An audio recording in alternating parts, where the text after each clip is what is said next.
बहुत ही ज्यादा हास्यास्पद है कि इतने बड़े पदों पर रहने के बावजूद और मैं समझती हूँ नेता सदन होने के साथ साथ उन्होंने कई इम्पोर्टेंट पोर्टफोलियोज भी होल्ड किए हैं।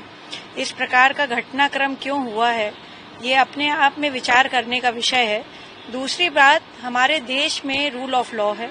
आदरणीय प्रधानमंत्री जी ने यह साफ तौर से कहा गया है कि किसी भी प्रकार का हम अराजकता बर्दाश्त नहीं करेंगे और हर व्यक्ति, चाहे वह खुद भी स्वयं क्यों न हो, अगर इस तरीके की बात आती है तो वह कभी पीछे नहीं हटेंगे। तो मैं समझती हूँ कि हमारे यहाँ देश में कॉन्स्टिट्यूशन है, एक न्याय संविदा है जिसके तहत हर व्यक्ति, वह चाहे राजनेता हो, वह अफसर हो, वह टीचर हो, डॉक्टर हो, चाहे कोई भी व्यक्ति किसी भी भिन्न अंग से आता हो समाज के, तो उसे जो है अगर वह गलत कार्य करता है तो उसे सजा मिलेगी। और उसी के कारण मुझे लगता है कि इन दोनों लोगों को भी 7-7 साल की सजा मिली है, क्योंकि आदरणीय प्रधानमंत्री श्री नरेंद्र मोदी जी कटिबद्ध हैं कि हमें किसी भी प्रकार की अराजकता हम बर्दाश्त नहीं करेंगे। हमारे यहाँ कंट्री में रूल ऑफ लॉ है, हमारे यहाँ कानूनी व्यवस्था है और देश कानून पे ही चलेगा।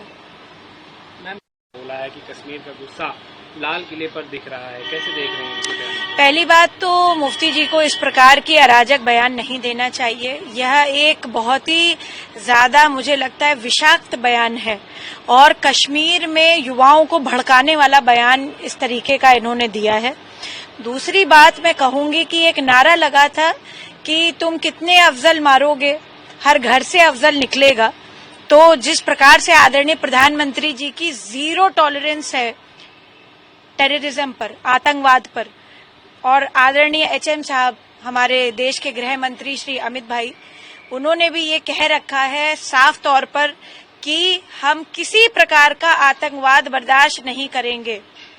मैं मुफ्ती जी को ये बात हर देशवासी के नाते बोलना चाहती हूँ कि अब भारत जिस घर से अफजल निकलेगा उस घर में हम घुसकर उसको मारेंगे।